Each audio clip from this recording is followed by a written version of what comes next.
Selamat datang di kisah gelap, sebuah ruang di mana cahaya logika sering kali padam oleh beang-beang misteri. Di sini kami mengupas kisah-kisah nyata dan legenda urban yang tak hanya bikin merinding, tapi juga memaksa kita bertanya, seberapa besar harga yang berani dibayar manusia demi kekayaan, kekuasaan, atau dendam? Di balik senyum tetangga, di balik rama-rama mewah dan sunyi, terkadang tersembunyi cerita yang tak bisa dijelaskan hanya dengan akal. Di desa terpencil hingga kota yang gemerlap, praktik-praktik gaib seperti pesugihan, santet hingga tambal, manusia masih diyakini dan dilakukan dayam-dayam oleh mereka yang rela menjual nurani demi kenikmatan dunia. Dan malam ini, kami akan membawamu menyelami salah satu kisah tergelap dari sebuah desa yang kelihatannya biasa saja. Di permukaannya, desa ini tampak damai, tapi siapa sangka, di balik pintu rumah paling mewah di sana, seorang istri pengusaha tengah melakukan perjanjian terlarang dengan makhluk gaib. Ia nekat menjalani ritual pesugihan demi mempertahankan kekayaan suaminya yang mulai runtuh. Namun, rencana itu tidak berjalan mulus. Sebab, ada satu sosok yang tak bisa dia perhitungkan. Seorang ustadz muda kampung yang baru saja kembali dari pondok pesantren. Ia bukan hanya sekadar guru ngaji bagi anak-anak desa. Ia adalah harapan terakhir yang berani menantang kuasa kegelapan yang telah mencengkeram desa selama bertahun-tahun. Dengan ilmu agama yang masih hangat dan keberanian yang belum tercemar oleh rasa takut, sang ustadz muda ini terlibat dalam konflik yang jauh lebih besar dari yang ia bayangkan, konflik antara iman dan keserakahan, antara manusia dan jin, antara terang dan gulita. Apa yang sebenarnya terjadi saat ritual itu hampir mencapai puncaknya? Siapa sebenarnya sosok gaib yang dipuja oleh sang istri pengusaha? Dan apa yang harus dikorbankan ustadz muda itu demi menggagalkan rencana sesat ini? Simak selengkapnya dalam kisah ustadz muda kampung yang gagalkan ritual pesugihan istri. Orang kaya di desanya hanya dikisah gelap karena tidak semua rahasia bisa disimpan selamanya. Kampung itu bernama Karangjati, sebuah desa kecil yang tampaknya biasa saja, tenang, damai, dengan suara azan yang masih bersahut-sahutan antara musola dan masjid besar di pinggir sawah. Tapi seperti kata orang tua dulu, tempat yang paling kelihatan damai biasanya menyimpan luka paling dalam. Dan memang, itulah yang nanti akan terbukti. Kisah ini berawal saat seorang pemuda kembali ke kampung halamannya. Namanya Ahmad, bukan siapa-siapa, bukan keturunan tokoh agama terkenal, bukan pula anak orang kaya. Ia hanya anak dari tukang tambal ban yang sudah meninggal 2 tahun lalu karena sakit paru-paru. Ahmad tumbuh dari keluarga yang sederhana, tapi yang membuatnya berbeda adalah keteguhannya dalam menuntut ilmu agama. Sejak kecil ia memang suka hal-hal yang berbau religi, dan saat remaja, ia memilih merantau ke sebuah pondok pesantren besar. Di Jawa Timur, 6 tahun ia menimba ilmu, nyantri, hidup dalam kesederhanaan dan kedisiplinan. Dan di usia 24 tahun, setelah lulus dan mendapat restu dari para gurunya, Ahmad pulang. Katanya, ia ingin mengabdi di kampung. Sudah waktunya ilmu saya bermanfaat untuk orang-orang di tempat saya dilahirkan, katanya kepada seorang ustadz senior sebelum berangkat. Saat ia tiba di Karangjati, suasana kampung tak banyak berubah. Rumah-rumah masih sama, jalanan tanah merah masih becek kalau hujan, dan suara ayam kampung masih jadi alarm alami tiap subuh. Tapi entah kenapa, ada sesuatu yang berbeda. Bukan dari bentuknya, tapi dari rasanya. Seolah kampung ini kehilangan denyut. Warga yang dulu ramah, sekarang tampak sapaan hangat yang biasa ia terima, kini hanya dibalas senyum tipis atau anggukan singkat. Bahkan, beberapa orang seperti sengaja menghindari tatapan. Di malam pertamanya kembali, Ahmad tidur di rumah almarhum ayahnya. Rumah tua yang sudah mulai lapuk di bagian atap, tapi masih cukup kokoh untuk ditinggali. Ia membersihkan sendiri debu-debu yang menumpuk, membakar dupa harum karena bau pengap, dan menggelar sajadah di sudut ruang tamu. Di sanalah ia sholat malam, memohon petunjuk agar kehadirannya benar-benar bisa bermanfaat. Namun malam itu juga, untuk pertama kalinya sejak pulang, ia merasakan sesuatu yang tidak wajar. Saat sujud terakhir, ia merasa ada yang mengawasi dari sudut rumah. Tapi saat ia menoleh, tidak ada siapa-siapa. Hanya sekelebat bayangan di jendela yang hilang begitu saja. Ahmad mencoba berpikir positif. Mungkin hanya lelah, atau hanya permainan cahaya bulan. Besok paginya, ia mulai bersilaturahmi ke rama-rama tetangga, ke Pak Rukun, mantan guru SD-nya, ke Bu Lestari, yang dulu sering memberinya bekal saat ibunya sakit. Semuanya menyambut baik, tapi tetap saja, senyum mereka tampak seperti ada beban. Seperti ingin bicara sesuatu, tapi tak berani. Beberapa warga malah bertanya, "Ustadz beneran mau tinggal di sini terus?" Ahmad mengangguk, tapi mereka hanya menghela napas. Seminggu pertama, Ahmad mulai mengajar ngaji anak-anak di musola kecil yang lokasinya tidak jauh dari rumah. Musola itu sepi, bahkan ia harus mengetuk rumah-rumah warga untuk mengajak anak-anak datang. Aij keberatan, tapi merasa heran. Dulu, musola itu penuh, apalagi kalau bulan Ramadan. Tapi kini, bahkan suara ikamah pun nyaris tak terdengar keras. Lalu, datanglah seorang lelaki tua ke rumahnya. Namanya Pak Sahid. Lelaki itu mantan pengurus musola dan langsung berkata tanpa basa-basi, "Ahmad, hati-hati. Jangan semua hal disambut dengan semangat. Kadang, di tempat seperti ini, niat baik bisa berujung bahaya." Ahmad terdiam. "Maksudnya, Pak?" Pak Sahid hanya menatap ke arah ujung kampung, ke arah rumah paling besar yang berdiri sendiri, dikelilingi pagar tinggi. Sejak rumah itu jadi, kampung ini berubah, dan yang berani buka suara biasanya cepat sakit atau hilang akal. Ahmad menatap rumah itu lama. Ia tahu rumah itu milik Pak Arif, pengusaha besar yang dulunya orang biasa saja. Tapi beberapa tahun terakhir, hidupnya berubah drastis. Kaya mendadak, rumah mewah dibangun, dan istrinya kini dikenal angkuh dan jarang keluar rumah. Namun Ahmad belum membuat kesimpulan. Ia hanya menyimpan semua itu dalam hati. Tapi malam itu, saat hendak tidur, ia kembali diganggu. Suara derap langkah terdengar dari luar rumahnya. Padahal, ia sudah memastikan pintu terkunci. Langkah itu berputar, seperti mengelilingi rumahnya. Ahmad membaca doa menyobat nama-nama Allah, hingga suara itu perlahan menghilang. Tapi begitu ia hendak tidur, ia mencium bau anyir, seperti darah basi, sangat kuat. Ia bangun, mencari sumbernya. Tak ada apa-apa. Tapi di pintu belakang rumahnya ada bekas telapak tangan, kecil, kurus, dan menghitam. Ahmad mulai sadar, kampung ini sedang tidak baik-baik saja. Dan mungkin Tuhan memang mengirimnya kembali bukan hanya untuk mengajar ngaji, tapi untuk menghadapi sesuatu yang lebih gelap, sesuatu yang tak semua orang sanggup melawan. Ada satu rumah di desa Karangjati yang selalu menarik perhatian siapapun yang melewatinya. Bukan karena keindahan arsitekturnya, walaupun memang rumah itu besar, modern dan tampak mahal, tapi justru karena suasananya yang aneh. Rumah itu megah, berdiri sendiri di ujung kampung, dikelilingi pagar tembok tinggi berwarna hitam legam. Tidak ada hiasan, tidak ada tanaman, tidak ada tanda-tanda kehidupan. Hanya lampu teras yang menyala pucat sepanjang malam, dan tirai yang selalu tertutup. Bahkan saat matahari bersinar terik, itulah rumah milik Pak Arif dan istrinya, Bu Sari dulu. Rumah itu tidak ada. Dulu, mereka tinggal seperti warga biasa. Pak Arif hanyalah pedagang alat pertanian di pasar, biasa saja. Tapi entah bagaimana, dalam waktu singkat, hidup mereka berubah drastis. Tiba-tiba tokonya berkembang, lalu membuka cabang, lalu katanya punya gudang sendiri di kota. Uang datang seperti air. Rumah itu dibangun hanya dalam 2 bulan. Mobil mewah tiba-tiba nongol di garasi, dan warga pun mulai berbisik-bisik. Tapi tidak ada yang berani bertanya langsung. Yang membuat semua orang lebih heran bukanlah kekayaannya, tapi sikap mereka setelah kaya. Pak Arif menjadi tertutup, tidak lagi ikut ronda, tidak lagi hadir dalam pengajian. Dan wanita yang dulunya ramah dan suka menjamu tetangga, kini nyaris tak pernah keluar rumah. Kalaupun terlihat, hanya sebentar, dengan wajah pucat dan mata sayu. Beberapa anak bahkan bilang pernah melihat Bu Sari duduk diam di teras rumahnya menjelang maghrib, berbicara sendiri sambil menatap langit. Tapi saat ditanya, ia hanya tersenyum kecil dan masuk tanpa kata. Saya sebagai pencerita mendengar ini semua dari Ahmad, ustadz muda kita, yang mulai merasa bahwa ada sesuatu yang tidak beres. Ia tidak menuduh, tidak menghakimi, tapi sebagai orang yang mengerti tanda-tanda, ia tahu sesuatu sedang terjadi di rumah itu. Pada suatu sore, saat pulang dari mengajar ngaji, Ahmad sengaja memperlambat langkahnya saat melewati rumah besar itu. Ia ingin sekadar melihat, barangkali bertemu mata dengan Pak Arif atau Bu Sari, hanya untuk menyapa. Tapi tak ada siapa-siapa. Pintu tertutup, tirai rapat, hening, bahkan anehnya, suara jangkrik pun tidak terdengar di sekitar rumah itu. Namun, tepat saat ia akan melanjutkan langkah, terdengar suara. Bukan suara manusia, tapi suara arangan pelan, seperti suara seseorang menahan sakit.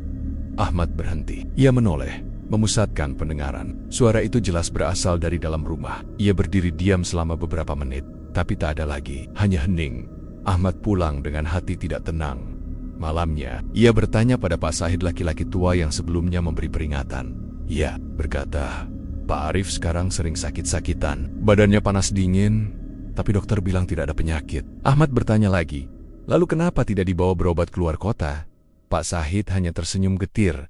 Sudah dibawa, tapi malah lebih parah, katanya. Makin jauh dari rumah, makin sering dia teriak-teriak seperti orang kesurupan. Amot mulai mengerti. Ia paham bahwa ada pola yang sangat ia kenali. Gangguan yang tidak wajar, perubahan sikap, dan ketakutan masyarakat yang mendalam. Tapi belum cukup bukti. Sampai suatu malam, sebuah kejadian kecil mengubah segalanya. Seorang anak kecil, santri ngaji bernama Fikri, datang ke musola sambil menangis. Ahmad langsung menghampiri. Saat ditanya kenapa, Fikri menjawab, tadi lewat depan rumah gede itu, kayak ada tangan keluar dari pagar, panjang, kurus, kayak mau nyambut aku. Aku lari Ustadz, aku lari. Ahmad menenangkan Fikri, membawanya pulang ke rumah. Tapi malam itu, ia sendiri tidak bisa tidur. Rasa penasaran yang menumpuk, akhirnya membawanya ke depan rumah besar itu lagi. Kali ini sendirian. Tengah malam, hanya ditemani di zikir pelan di dalam hati. Rumah itu masih gelap, tapi ada sesuatu yang berubah. Udara di sekitar rumah itu lebih dingin dari biasanya. Angin malam yang berembus seolah membawa bisikan yang tidak jelas. Ahmad berdiri cukup lama, tidak ada gerakan, tidak ada suara. Hanya bayangan pohon di tembok pagar yang menari karena tiupan angin. Tapi saat ia berbalik hendak pergi, ia melihatnya seseorang atau sesuatu berdiri di lantai 2 rumah itu. Mengintip dari balik tirai. Ahmad tidak bisa melihat jelas wajahnya, tapi tahu itu bukan Pak Arif. Tubuhnya terlalu tinggi, terlalu kurus, dan rambutnya panjang, sangat panjang, sampai menutupi setengah tubuhnya. Makhluk itu berdiri diam, menatap lurus ke arahnya. Tidak bergerak, tidak berkedip. Ahmad hanya bisa menunduk dan melangkah pergi. Sambil beristighfar dalam hati, ia tahu waktunya sudah dekat. Rahasia rumah besar itu tidak akan lama lagi tersembunyi, dan ia pun sadar bahwa peran yang ia jalani di kampung ini bukan sekadar ustadz, tapi seseorang yang harus membuka tabir kelam yang selama ini dikubur dalam diam. Musola Al-Ikhlas adalah tempat kecil di tengah kampung. Bangunannya sederhana, dinding tembok yang mulai retak di beberapa sisi, lantai keramik kusam, dan toa yang kadang mendadak mati sendiri. Tapi dulu, tempat itu punya denyut salat berjamaah. Anak-anak mengaji, ibu-ibu yasinan tiap malam Jumat, semua dilakukan dengan semangat. Tapi sejak beberapa bulan terakhir, suasananya berubah, sepi, bukan karena orang malas, tapi karena rasa takut yang tadi ucapkan. Dan ustadz muda kita, Ahmad, mulai merasakannya. Malam itu, ia datang lebih awal ke musola. Biasanya, ia tiba sekitar pukul 7 untuk mengajar anak-anak. Tapi entah mengapa, hari itu ia merasa terdorong untuk datang lebih cepat. Saat membuka pintu, suasana dalam musola terasa berat, panas. Padahal langit mendung, angin berhembus, dan udara luar terasa dingin. Ia berjalan perlahan ke arah mimbar. Ada sesuatu yang mengganggu pikirannya. Bau anyir, samar seperti darah yang sudah lama mengendap. Ia mencari sumbernya, tapi tidak menemukan apa-apa. Tak ada bangkai, tak ada jejak, hanya bau itu menetap. Beberapa menit kemudian, anak-anak mulai berdatangan. Wajah mereka cerah, polos, tidak sadar dengan aura tak wajar yang memenuhi ruangan. Ahmad berusaha tetap tenang, dan pelajaran mengaji malam itu berjalan seperti biasa setidaknya. Sampai satu anak bernama Rijal mulai bertingkah aneh. Awalnya, Rijal hanya menguap. Wajar, namanya juga anak-anak. Tapi tiba-tiba tubuhnya menegang. Matanya terbuka lebar, tapi kosong. Ia mulai bergumambukan ayat suci.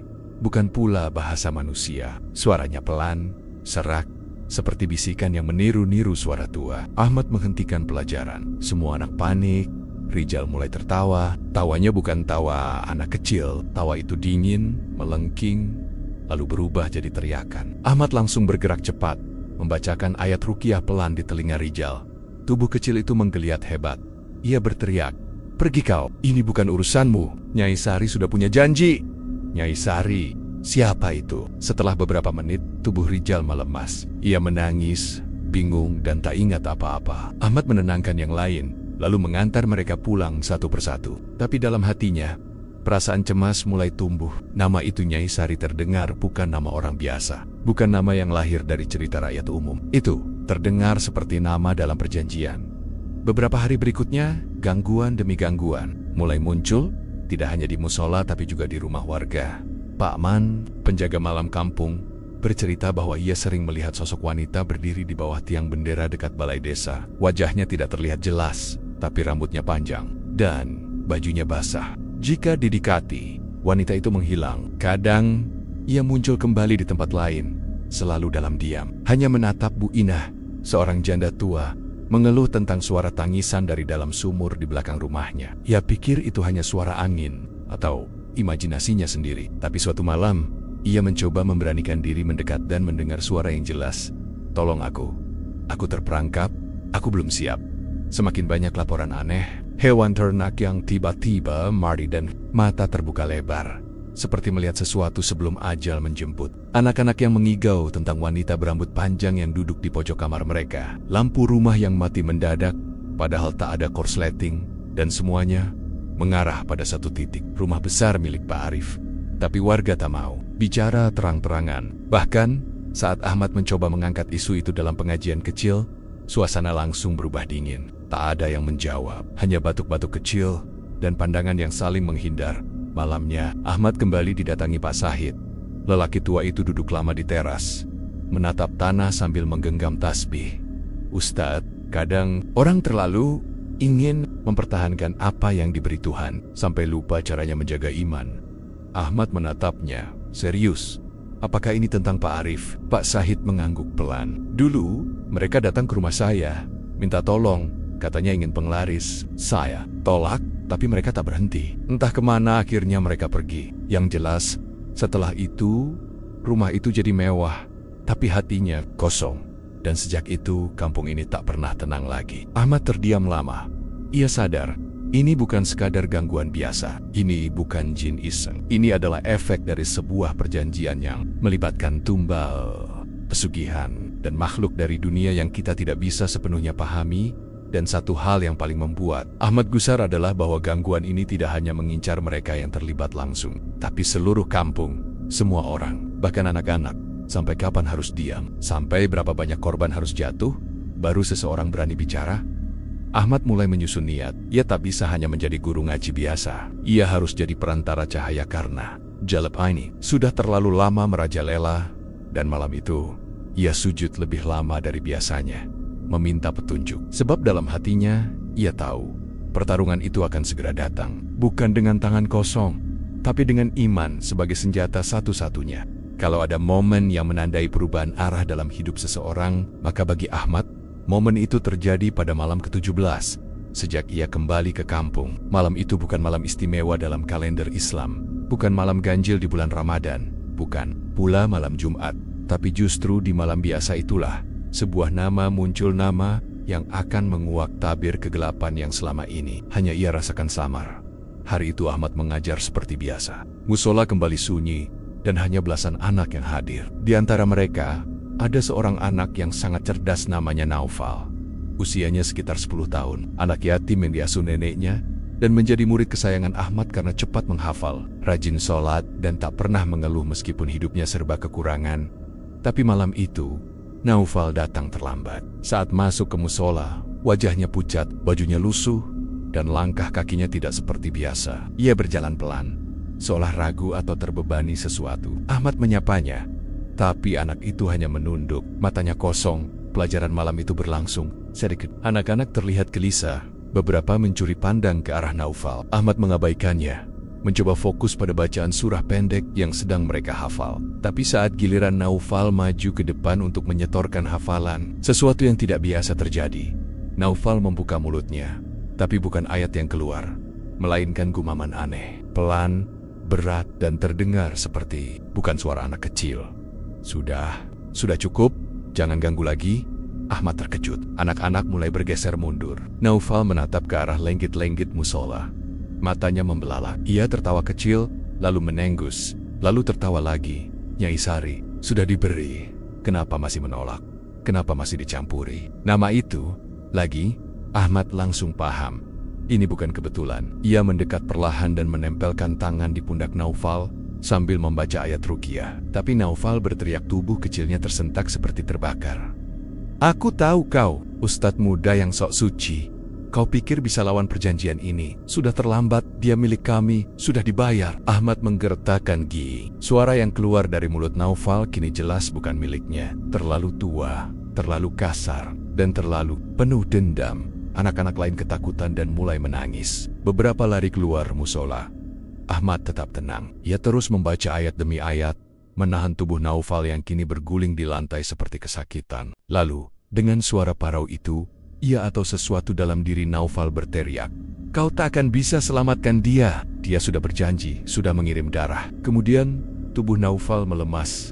Diam, napasnya terengah-engah. Ia membuka mata perlahan, menangis, lalu memeluk Ahmad tanpa berkata apa-apa. Malam itu, Ahmad tidak tidur. Ia merenung lama di dalam musola setelah mengantar Naufal pulang. Nama Nyai Sari berputar-putar di kepalanya. Ia mulai menyadari ini bukan sekadar kasus pesugihan biasa. Nama itu terdengar seperti nama kuno, seperti nama tokoh dalam perjanjian tua yang sudah berlangsung turun-temurun. Esok harinya, Ahmad mencari informasi. Ia datangi beberapa orang tua di kampung, bertanya dengan hati-hati apakah mereka pernah dengar nama itu. Tapi semua yang ia tanya hanya terdiam. Seolah nama itu adalah dosa jika disebut. Salah satu nenek yang sudah sangat renta bahkan langsung merinding dan memeluk dirinya sendiri sambil berbisik, "Astagfirullah, jangan disebut-sebut, nak. Itu bukan urusan kita." Anehnya, beberapa hari setelah kejadian itu, nenek itu jatuh sakit. Kata orang, demam tinggi. Tapi Ahmad tahu, ini bukan hanya penyakit jasmani. Ada semacam ketakutan mendalam dalam matanya saat terakhir mereka bicara. Seolah dia tahu, nama itu membawa kutukan bagi siapapun yang menyebutnya tanpa izin. Lama kemudian, Ahmad didatangi Pak Sahid lagi. "Ustadz," katanya lirih, "kalau sudah disebut, maka tidak bisa lagi dihindari." Dulu, sebelum rumah besar itu dibangun, Pak Arif dan istrinya sempat bertanya tentang sebuah nama. Katanya mereka dengar dari seseorang di kota. Nama itu Nyai Sari konon bisa memberi kekayaan dalam waktu cepat. Tapi harus ada janji, harus ada yang ditukar. Ahmad menelan ludah. "Tumbal?" Pak Sahid mengangguk. "Dan bukan sembarang tumbal, tapi darah yang bersih, murni." Biasanya anak-anak. Ahmad gemetar. Ingatannya langsung tertuju pada anak-anak ngaji, pada Naufal, pada suara yang mengatakan, "Dia milik kami." Apakah anak itu target berikutnya? Apakah Bu Sari benar-benar sudah sejauh itu terlibat? Pertanyaan-pertanyaan itu membuat Ahmad sulit tidur selama beberapa malam ke depan. Ia mulai memasang ayat-ayat pelindung di musola, rajin berzikir setiap malam, dan mulai menjaga anak-anak lebih ketat. Tapi firasatnya tak pernah bohong. Ada sesuatu yang mendekat, sesuatu yang kelam dan lapar. Dan sejak malam itu, Ahmad sadar sepenuhnya, ia bukan lagi hanya ustadz kampung. Ia sekarang berada di tengah medan perang antara iman dan keputusasaan, antara langit dan sesuatu yang menjalar dari kedalaman tanah. Sesuatu yang bernama Nyai Sari. Di kampung-kampung seperti Karangjati, banyak hal yang tidak dikatakan dengan kata-kata. Yang bicara bukan mulut, tapi bahasa tubuh, pandangan mata, dan suasana udara yang terasa berat meski tak terlihat. Dan saat semua itu mulai berubah ketika ayam tak lagi berkokok, ketika malam jadi lebih sunyi dari biasanya, dan ketika orang-orang mulai lebih sering mengurung diri, maka ketahuilah, sesuatu sedang tumbuh dari bawah tanah. Dan sesuatu itu bukan kehidupan. Ahmad mulai menyadari bahwa apa yang ia hadapi bukan hanya gangguan jin iseng, bukan hanya ketakutan massal tanpa dasar, tapi sesuatu yang nyata. Nyai Sari bukan nama karangan. Ia adalah kunci dari semua keganjilan ini. Dan yang lebih mengerikan, orang-orang di kampung tahu, tapi mereka memilih diam. Selama beberapa minggu, Ahmad mulai memperhatikan tanda-tandanya. Satu persatu. Pertama, tanah di belakang rumah Pak Arif.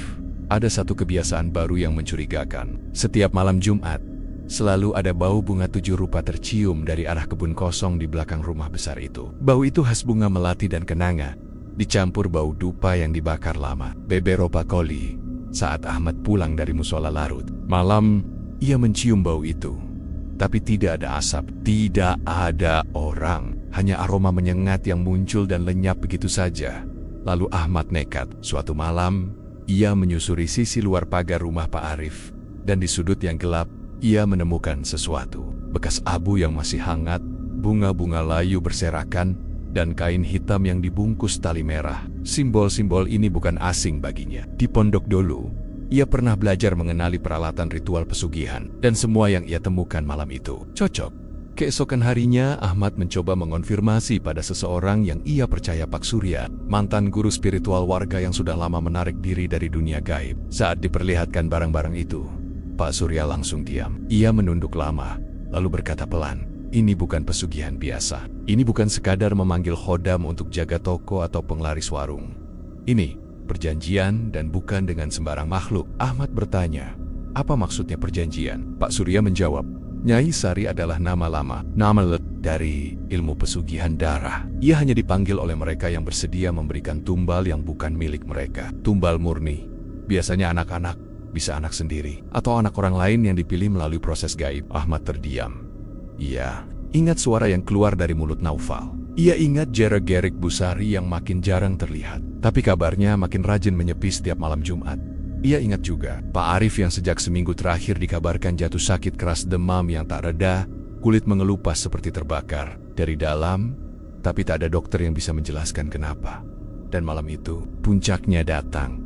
Ahmad mendapat kabar dari salah satu warga bahwa Busari sering terlihat keluar malam lewat jalan belakang kampung, membawa kendi dan kain putih. Tujuannya makam tua yang sudah lama tidak dikunjungi. Di sana katanya, ia duduk sendiri, bicara sendiri, kadang menangis, kadang tertawa. Ahmad pun mendatangi tempat itu malam-malam, menyamar, mengamati dari jauh. Ia tidak mendekat, hanya cukup dekat untuk melihat. Dan benar saja, di bawah cahaya rembulan, terlihat sosok wanita berjilbab panjang Busari duduk di depan nisan kuno. Di hadapannya ada sesajen, kembang, telur ayam kampung, kendi berisi, cairan hitam, dan potongan rambut. Ahmad mencatat semuanya dalam hati. Ia tahu, ini bukan hayalan. Ini nyata, tapi ada satu hal yang membuat bulu kuduknya berdiri malam itu. Saat Busari selesai membaca mantra dan hendak berdiri, ia tidak sendiri. Di belakangnya berdiri sosok tinggi kurus, berjubah kelam, dengan rambut menjuntai ke tanah dan wajah tertutup bayangan. Sosok itu tidak bergerak, hanya berdiri, mengawasi. Ahmad tidak bisa bergerak, napasnya tercekat. Tapi sebelum ia lari, sosok itu menoleh ke arahnya. Matanya hitam pekat, dan saat itu Ahmad mendengar suara bukan dari mulut sosok itu, tapi langsung dalam kepalanya. Jangan ikut campur anak muda, dia sudah milik kami. Kau bukan siapa-siapa. Ahmad mundur pelan, lalu lari. Keringat dingin membasahi punggungnya.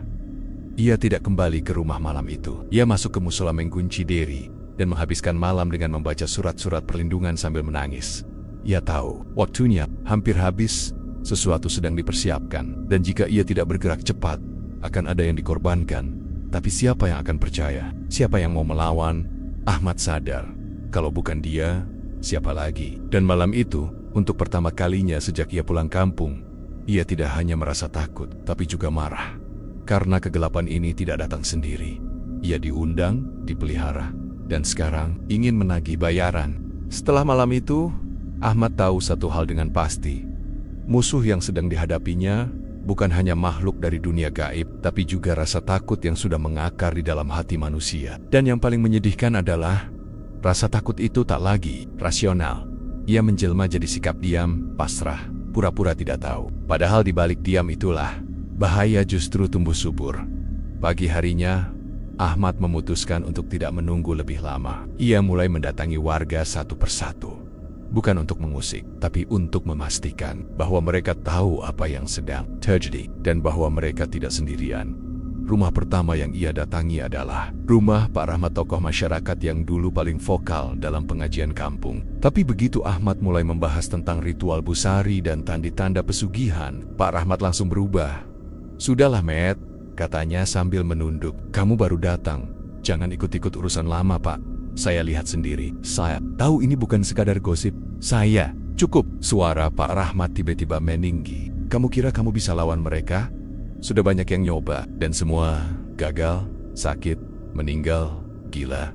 Ahmad terdiam. Ia tahu rasa takut Pak Rahmat bukan tanpa alasan, tapi ia tidak bisa berhenti di sini. Ia lanjut ke rumah Bu Lestari. Salah satu jamaah yasinan yang dulu dekat dengan ibunya, tapi responnya tak jauh beda. Saat nama Nyai Sari disebut, wajah Bu Lestari langsung pucat. Tangannya bergetar saat memegang gelas teh. Dulu, ada satu keluarga di ujung kampung yang melawan. Mereka lapor ke kepala desa, minta agar Bu Sari dan Pak Arif diusir. 2 hari kemudian, anak bungsu mereka hilang. Ahmad mengerutkan dahi. Hilang, ya, tidur seperti biasa. Tapi besok paginya, tidak ada di kasur. Pintu rumah masih terkunci. Gak ada jejak apapun.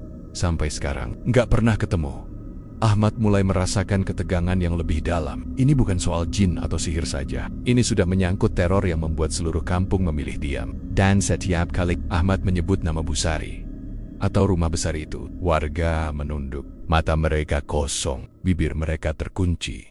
Bahkan saat ia berusaha berbicara secara terbuka di musola, setelah salat Isya mengangkat isu gangguan, pesugihan, dan perjanjian gaib, tidak ada satupun yang menjawab. Hanya batu kecil dari pojokan, suara kursi kayu bergeser, dan udara yang semakin pekat oleh rasa cemas. Salah satu bapak akhirnya berkata lirih, "Kami tahu, tapi kami tak bisa apa-apa, Ustadz. Kami punya anak, punya keluarga. Kami gak kuat kalau harus kehilangan."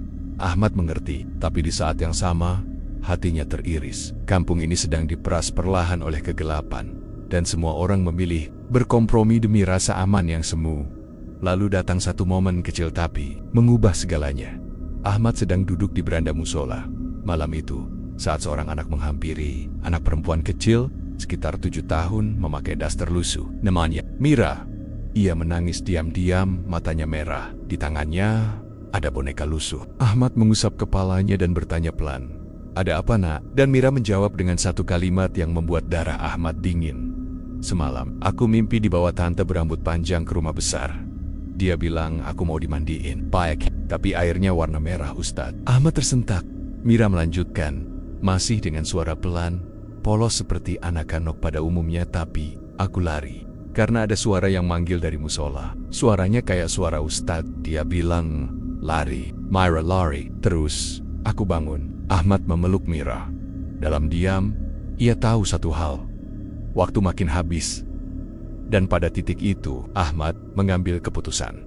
Ia berdiri di tengah kampung pada malam harinya, mendatangi kepala desa, dan berbicara di depan warga yang berkumpul karena mendengar isu Ustadz muda ngamuk di balai desa. Tapi Ahmad tidak marah. Ia hanya berdiri dengan suara yang tenang dan berkata, "Kalau kalian semua diam, maka kegelapan akan semakin berani. Kalau kalian semua takut, maka kalian sudah kalah sebelum melawan. Kita mungkin hanya orang kampung, tapi kita masih punya iman, dan iman tidak butuh kekayaan, tidak butuh kekuasaan. Ia hanya butuh satu hal, keberanian untuk berkata, 'Cukup.'" Warga terdiam, tidak semua setuju.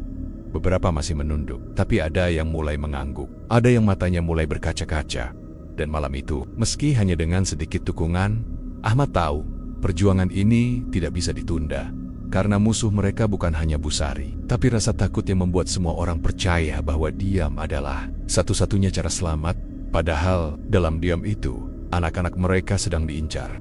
Dalam kalender Jawa, malam Jumat Kliwon bukan sekadar malam. Ia dipercaya sebagai pertemuan dua dunia, dunia manusia dan dunia makhluk halus. Malam di mana tirai yang memisahkan keduanya menjadi sangat tipis. Banyak orang tua bilang, kalau tidak ada keperluan penting, jangan keluar rumah malam Jumat Kliwon.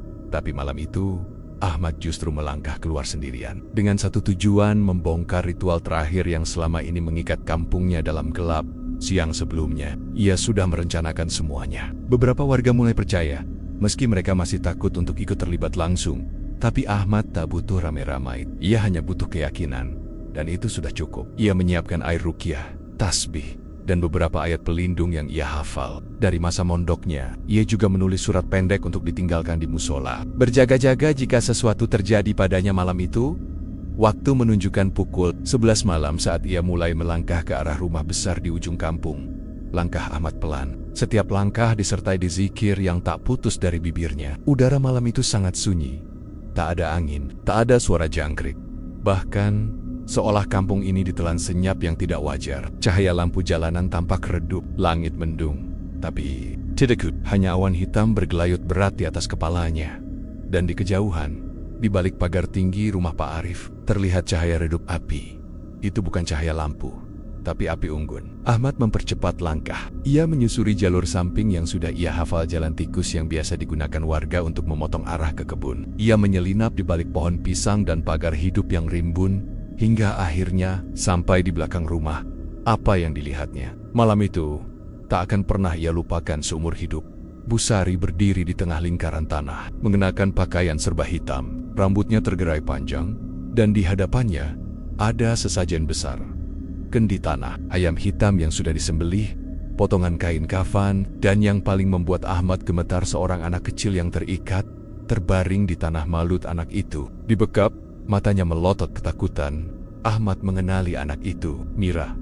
Tubuh Ahmad mendadak kaku. Ia hampir berlari saat itu juga, tapi ia tahan. Ia tahu ritual itu belum selesai, dan jika ia gegabah, bisa berakibat fatal. Ahmad mulai membaca surat Al-Baqarah dalam hati. Pelan, sambil memantau. Di sekeliling Busari, ada 3 orang bertopeng. Entah siapa mereka. Tubuh mereka lebih besar, dan mereka hanya berdiri diam, menjaga api unggun di tengah mereka menyala, dan asapnya berwarna abu kehitaman. Dalam asap itu, Ahmad melihat sosok samar muncul perlahan tinggi, rambut panjang, dan matanya hitam tanpa bola mata. Nyai Sari, ia muncul dari kepulan asap seperti kabut, tidak menjejak tanah, tidak berkata-kata, tapi energi dingin yang menjalar dari tubuh gaib itu terasa nyata sampai ke tulang. Busari mulai berbicara dalam bahasa yang tak dipahami Ahmad. Lidahnya seolah bukan miliknya sendiri. Tubuhnya bergetar, lalu membungkuk ke arah sosok itu. Sudah, kubawa Nyai, darah segar, tubuh murni, sesuai janjiku. Ahmad tak tahan lagi. Ia melompat dari tempat persembunyiannya dan berteriak, Allahu Akbar. 3 pria bertopeng terkejut. Busari menoleh dan wajahnya bukan wajah manusia. Biasa lagi. Matanya merah, wajahnya memucat, dan lidahnya menjulur panjang. Makhluk dalam asap itu menatap Ahmad langsung, dan untuk sesaat dunia seperti berhenti. Suara berdengung memenuhi kepala Ahmad. Ia melihat kilasan gambar-gambar aneh. Hutan tua, air berwarna darah, dan seorang wanita tua duduk di singgasana batu. Dikelilingi tengkorak seketika, tubuh Ahmad tersentak. Ia merasa seperti terlempar, jatuh, lalu berdiri lagi. Tapi kakinya gemetar, tubuhnya berat. Ia menunduk, lalu melemparkan air ruqyah ke arah Nyai Sari. Api berdesis, sosok itu meraung, bukan dengan suara manusia. Langit bergemuruh, pohon-pohon di sekitar rumah mulai bergoyang padahal tak ada angin. Salah satu pria bertopeng menyerang Ahmad, tapi ia menghindar dan menyentuhnya dengan tangan yang sudah dibacakan doa perlindungan. Pria itu berteriak, lalu jatuh ke tanah seperti kesurupan. Busari mencoba menyelesaikan ritualnya dengan menyayat jari Mira, tapi Ahmad bergerak. Cepat ia menerjang ke tengah lingkaran, mengangkat Mira, dan berlari menjauh dari api ritual. Raungan dari makhluk gaib itu makin keras, tapi Ahmad terus berzikir, membacakan ayat kursi, dan Al-Falaq tanpa henti. Saat ia melewati batas pagar rumah, suara raungan berhenti. Sunyi, Ahmad jatuh terduduk. Nafasnya tersengal. Mira menangis keras, tapi ia selamat. Dan malam itu, langit turun hujan deras. Seolah alam ikut membersihkan sesuatu. Besok paginya, kabar tentang ritual itu menyebar cepat. Beberapa warga datang ke rumah Ahmad, sebagian masih takut, tapi kini lebih berani berbicara. 3 pria bertopeng itu kabur. Pak Arif dilarikan ke rumah sakit dalam kondisi tidak sadar, dan Busari menghilang. Sampai hari itu, tidak ada yang tahu kemana perginya. Namun, sejak malam Jumat Kliwon itu, suasana kampung berubah. Udara terasa lebih ringan. Musola mulai ramai kembali, dan anak-anak tak lagi bermimpi tentang wanita berambut panjang yang mengajak mereka mandi darah. Setelah malam Jumat Kliwon itu, suasana kampung memang terasa lebih ringan. Tapi Ahmad tahu betul, ini belum selesai. Ritual mungkin telah gagal, Mira telah diselamatkan, tapi akar dari segala kegelapan ini belum tercabut. Karena satu sosok masih berkelit. Satu sosok yang jadi perantara utama antara manusia dan makhluk gaib itu. Dukun pesugihan yang menjadi dalang di balik semuanya. Namanya mulai terdengar dalam bisik-bisik warga. Ki Jagat, lelaki tua yang dulu tinggal di luar kampung, di balik hutan kecil arah barat daya. Tak ada yang tahu pasti asal-usulnya. Sebagian bilang dia mantan santri yang menyimpang. Sebagian lain percaya dia bukan manusia sepenuhnya. Yang jelas, ia tidak pernah muncul ke tengah masyarakat. Tapi pengaruhnya terasa seperti bayangan hitam yang menggantung di langit kampung dari Penggoquin. Pak Sahid dan beberapa warga yang mulai membuka suara. Ahmad mengetahui satu hal penting. Busari tidak bekerja sendiri. Ia belajar ilmu pesugihan dari Ki Jagat. Dialah yang memperkenalkan ritual Nyai Sari. Dialah yang memandu semua proses. Dan dialah yang kini diyakini sedang bersembunyi di petak gubuk tua di tengah hutan. Setelah ritual gagal, Ahmad tidak bisa diam. Suatu sore, ia bersiap, membawa air ruqyah, sajadah, dan beberapa ayat pelindung yang dibungkus dalam kantong kain kecil. Ia tidak tahu apa yang akan ia hadapi, tapi hatinya mantap. Ia tidak berangkat sendirian. Seorang pemuda bernama Faiz, mantan santri yang diam-diam, telah membantunya sejak awal memilih ikut. Meski dengan raut wajah tegang, perjalanan ke gubuk Ki Jagat memakan waktu hampir 1 jam. Jalan setapak di antara pohon bambu dan perdu liar membuat suasana seperti dunia lain. Matahari mulai tenggelam saat mereka melihat bangunan itu sebuah pondok kecil. Dindingnya dari anyaman bambu tua, dan atapnya penuh lumut hijau. Paling aneh adalah ada bau sangit di udara, seperti darah yang dibakar. Mereka tidak mengetuk. Ahmad hanya mengucap salam keras 3 kali. Dan dari balik tirai robek, sosok tua kurus muncul. Tubuhnya bungkuk, matanya cekung dan hitam seperti tak punya bola mata. Ia mengenakan jubah hitam yang compang-camping, dan di tangannya tergenggam tongkat dari kayu yang melengkung aneh. "Ustadz muda," gumamnya. Suaranya berat dan bergaung pelan. "Kau datang juga rupanya." Ahmad menatapnya dengan tenang. "Aku datang bukan untuk takut, Ki. Aku datang untuk memutus semua yang kau ikat." Ki Jagat tertawa. Tawanya serak. "Kau pikir bisa lepas begitu saja? Perjanjian telah dibuat, darah telah ditumpahkan. Kau tak tahu apa yang sedang kau ganggu." Ahmad maju 1 langkah. Aku tahu. Aku tahu Nyai Sari bukan hanya sekadar jin. Dia iblis pengikat, dia menuntut tumbal. Tapi aku juga tahu, tidak ada satu makhluk pun yang bisa mengalahkan Kalam. Tuhan." Ki Jagat mencelupkan tongkatnya ke tanah. Tanah bergoyang pelan. Seekor ular kecil muncul dari celah gubuk, lalu menyelinap ke balik batu. Faiz mundur 1 langkah. Tapi Ahmad tetap tegak. "Mereka yang datang padaku tidak dipaksa," kata Ki Jagat pelan. "Mereka yang datang adalah mereka yang ingin kaya. Dan kau datang ke sini dengan apa? Doa, air, bacaan?" "Hahaha, dengan iman," jawab Ahmad tegas. "Dan itu cukup." Ki Jagat marah. Ia mulai menggumamkan mantra dalam bahasa yang tak bisa dipahami. Udara di sekitar gubuk menjadi panas. Langit yang tadinya mendung kini menghitam. Angin berembus keras dari arah yang berlawanan. Pepohonan bergoyang seperti disapu badai. Ahmad mulai membaca ayat kursi keras-keras. Suaranya menggema. Gubak Jagat berderak seperti akan roboh. Ki Jagat mencambuk tanah dengan tongkatnya. Dan dari balik semak muncul sosok hitam besar bertanduk. Matanya merah menyala. Makhluk itu meraung. Faiz gemetar. Tapi Ahmad melangkah maju. "La yukallifullahu nafsan illa wus'aha." Suaranya tegas, menembus badai. Makhluk bertanduk itu terdiam, seolah terguncang. Ahmad melanjutkan ayat demi ayat. Tangannya menggenggam air ruqyah yang ia percikan ke tanah. Teriakan Ki Jagat berubah menjadi jeritan nyaring. Sosok bertanduk itu melengking, lalu membakar dirinya sendiri dalam api hitam, menguap menjadi asap tebal yang berbau belerang. Ki Jagat roboh ke tanah, tubuhnya menggigil. Matanya putih. Ia mengerang pelan, lalu pingsan. Ahmad mendekat, meletakkan ayat suci di dadanya, dan membaca doa perlindungan. Dan saat itu, langit berhenti bergemuruh. Hening, angin pun berhenti.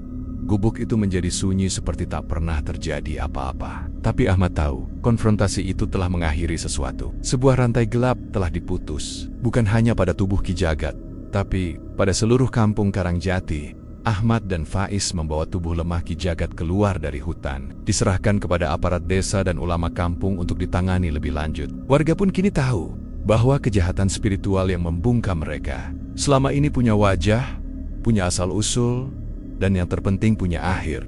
Kita sering mengira bahwa setelah ritual digagalkan dan pelaku utamanya dilumpuhkan, semuanya selesai. Tapi ternyata tidak. Dalam dunia nyata, terlebih dalam urusan gaib, segala sesuatu yang pernah dijanjikan harus tetap dibayar, entah dengan kehendak atau dengan darah. Seminggu setelah Ki Jagat ditangkap dan ditangani oleh tokoh agama serta aparat kampung, suasana Karangjati memang tampak tenang. Anak-anak mulai bermain lagi di sore hari. Musola kembali ramai. Warga pun mulai menegakkan kepala mereka yang sebelumnya tertunduk oleh rasa takut. Tapi Ahmad tahu, masih ada satu hal yang belum selesai. Perjanjian itu tidak lenyap, hanya karena dukun dan muridnya dihentikan. Makhluk yang diajak bersekutu Nyai Sari tidak akan tinggal diam. Dalam dunia mereka, janji adalah hukum. Jika manusia melanggarnya, maka penagihnya datang. Dan penagih itu tidak memilih-milih waktu. Malam itu datang dalam dingin yang berbeda dari biasanya. Udara lebih berat, angin berdesir seperti membawa bisikan. Ahmad sedang berada di dalam musola ketika seekor burung gagak besar tiba-tiba menabrak kaca jendela pecah. Burung itu jatuh ke lantai, berdarah, lalu mengejang seperti kehabisan napas. Tapi sebelum mati, ia bersuara. Dengan suara manusia, "Waktumu hampir habis." Ahmad tercekat. Ia paham, pesan itu bukan main-main. Dan benar saja. Esoknya, kabar mengejutkan datang. Bu Sari kembali dalam kondisi setengah linglung menyeret diri pulang ke rumah besar. Tubuhnya kurus kering, matanya cekuk, mulutnya berkemet-kemet, seolah terus berdialog dengan sesuatu yang tidak terlihat. Para warga menolak mendekat, hanya Ahmad yang akhirnya datang ke rumah itu, ditemani Faiz dan 2 tokoh masyarakat. Di dalam rumah besar itu, mereka menemukan Busari duduk di sudut ruangan, dikelilingi oleh sisa-sisa sesajen yang telah busuk. Bau kemenyan dan darah menguar, lalat beterbangan. Tapi bukan itu yang paling mengerikan. Di dinding ruangan, terukir sendiri dengan arang dan darah. 1 jiwa belum dibayar. Datang kami. Tutup tak bisa. Busari menangis saat melihat Ahmad. Ustadz, saya salah. Saya tidak tahu kalau semua ini akan sejauh ini. Saya hanya ingin menyelamatkan rumah tangga saya. Saya hanya ingin Pak Arif bisa sembuh dan bisnis. Kami tetap bertahan, tapi saya dijanjikan banyak hal. Ahmad duduk di hadapannya, dan sebagai gantinya, kau harus menyerahkan anak-anak tak bersalah. Busari mengangguk sambil menutupi wajah. Saya tidak tahu harus bagaimana. Sekarang Nyai Sari marah. Dia bilang saya sudah melanggar janji. Karena tumbalnya belum diberikan, dia akan ambil yang ia pilih sendiri. Ahmad menatapnya tajam. Siapa yang dipilih? Suara Busari merendah. Kau sudah tahu, Ustadz. Sejak awal dia menginginkan Mira. Duk, nama itu lagi. Anak kecil yang polos itu. Ahmad tahu, Mira kini sedang tinggal bersama neneknya di ujung kampung. Jauh dari musola, jauh dari semua ini. Tapi tidak cukup jauh dari mata yang tak terlihat. Dan malam itu pun datang, tepat tengah malam. Teriakan terdengar dari ujung kampung. Ahmad yang sedang membaca wirid di musola langsung berlari ke arah suara. Bersama Faiz dan beberapa warga, mereka menemukan pintu rumah nenek Mira terbuka. Lampu padam, angin berhembus deras, dan di dalam kamar, ranjang Mira kosong. Di dinding, tergores dengan kuku, aku ambil apa yang dijanjikan. Seketika seluruh kampung gempar, warga mulai ketakutan. Lagi, ada yang menyalahkan Ahmad, ada yang menyalahkan Busari. Tapi Ahmad tidak peduli, ia hanya fokus pada satu hal, menyelamatkan Mira. Dengan petunjuk dari pengakuan Busari sebelumnya, Ahmad tahu kemana harus pergi. Makam tua di Bukit Karang Lemah. Di sanalah tempat awal perjanjian dilakukan. Di sanalah Nyai Sari konon diberi wadah untuk hadir. Dan di sanalah Ahmad tahu makhluk itu sedang menunggu untuk menyelesaikan kontraknya. Ahmad tidak datang sendirian. Beberapa pemuda dan tokoh agama yang kini mulai percaya ikut bersamanya. Mereka berjalan dalam gelap, membawa ayat-ayat dan air suci. Angin malam begitu dingin, kabut turun, dan di kejauhan terdengar suara gamelan yang lirih, tapi menyesakkan. Di atas bukit, di depan makam tua yang sudah dipenuhi lumut, terlihat sosok Mira sedang berdiri, sendiri. Tapi anehnya, ia diam, seolah dalam hipnosis. Di belakangnya, sosok hitam besar berdiri tegak Nyai Sari. Ahmad tak menunggu, ia maju, membaca ayat kursi sekuat tenaga. Udara bergemuruh, langit berkilat. Sosok Nyai Sari meraung. Tanah bergetar.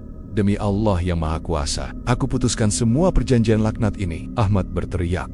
Dan saat ayat suci dilantunkan, Nyai Sari menjerit. Sosoknya mulai retak, seperti kaca yang dihantam palu. Tubuh gaib itu membesar, lalu menguap dalam pusaran asap hitam. Sebelum akhirnya meledak dalam cahaya terang yang menyilaukan, Mira jatuh pingsan, tapi selamat. Dan untuk pertama kalinya, sejak Ahmad tiba di Karangjati, sunyi malam terasa damai. Pagi datang, matahari menembus kabut dengan malu-malu, sinarnya jatuh ke atap-atap rumah warga Karangjati yang selama berbulan-bulan seolah dikurung bayangan. Untuk pertama kalinya sejak lama, tidak ada teriakan histeris di malam hari. Tidak ada anak kecil yang mengigau menyebut nama-nama asing, dan tak ada lagi aroma kemenyan yang terselip dari balik pagar rumah besar itu. Desa ini kembali tenang, tapi tidak berarti semuanya kembali seperti semula. Rumah Pak Arif dan Busari kini dibiarkan kosong. Setelah insiden ritual pesugihan terbongkar dan anak-anak hampir dijadikan tumbal, Pak Arif dirawat di kota dalam kondisi syok berat. Busari, setelah histeria panjang dan pengakuan yang membuat warga merinding, akhirnya memilih pindah diam-diam ke luar desa. Beberapa bilang ia kini tinggal di rumah saudaranya di Brebes. Tapi banyak yang percaya ia hanya disembunyikan agar tidak diganggu oleh makhluk yang masih merasa dikhianati Ki Jagat. Meninggal 2 hari setelah ditangkap, tidak karena luka atau sakit, tapi karena tubuhnya membusuk dari dalam. Wajahnya hancur, lidahnya terbelit, dan matanya hitam seperti arang. Bahkan dokter puskesmas pun tak bisa menjelaskan sebabnya. Warga desa tidak berani mengurus jenazahnya. Hanya Ahmad dan beberapa tokoh agama yang memakamkannya secara diam-diam. Dengan doa dan ayat yang terus mengalir setelah semua itu, Ahmad tetap tinggal di Karangjati. Banyak yang menyarankan agar ia kembali ke kota, melanjutkan hidupnya di tempat yang lebih bersih dari aroma darah dan debu perjanjian gaib. Tapi ia menolak. Katanya, kalau semua yang mengerti kebenaran lari, lalu siapa yang akan tetap berdiri di tempat yang kelam? Musola yang dulu sepi kini tak pernah kosong. Anak-anak ngaji bertambah, bahkan beberapa remaja yang dulunya jarang terlihat kini rutin ikut pengajian. Warga kembali saling menyapa. Beberapa bahkan mulai menanam bunga di depan rumah, sesuatu yang dulu dianggap tabu karena Nyai Sari konon tak suka warna cerah. Namun, meski desa ini sudah tenang, jejak itu tetap tertinggal. Kadang, saat malam turun dan bulan bulat sempurna, menggantung di langit, ada yang bilang masih terdengar suara perempuan menangis dari arah kebun belakang rumah kosong itu. Beberapa warga yang melintas larut malam mengaku melihat bayangan hitam berdiri di dekat makam. Tua Bukit Karang lemah, tapi tidak ada lagi yang berani mendekat. Tidak juga melapor. Mereka cukup tahu bahwa tidak semua yang tenang berarti telah lenyap. Ahmad pun tahu itu. Ia masih sering merasakan hawa dingin merayap di punggungnya saat berzikir sendiri di musola. Kadang, buku-buku doa yang ia simpan terjatuh tanpa sebab, tapi ia tidak gentar. Ia tahu, perjanjian gaib yang ditandatangani, manusia tidak pernah banner-banner bisa dihapus. Ia hanya bisa diputus dan dipagari dengan iman. Mira tumbuh sehat. Gadis kecil itu kini sudah bisa membaca Iqra dan sesekali membantu Ahmad membersihkan musola. Tapi matanya kadang kosong, seperti masih menyimpan fragmen-fragmen mimpi buruk yang tak pernah ia pahami sepenuhnya. Tapi Ahmad percaya, waktu akan menyembuhkan. Selama manusia tidak membuka kembali pintu-pintu gelap yang dulu pernah mereka undang. Dan di akhir semua ini, Ahmad sadar satu hal penting. Iblis tidak pernah memaksa, ia hanya menawar. Manusia sendiri yang memutuskan untuk menerima demi kekayaan, kekuasaan, atau rasa putus asa yang tak terucapkan.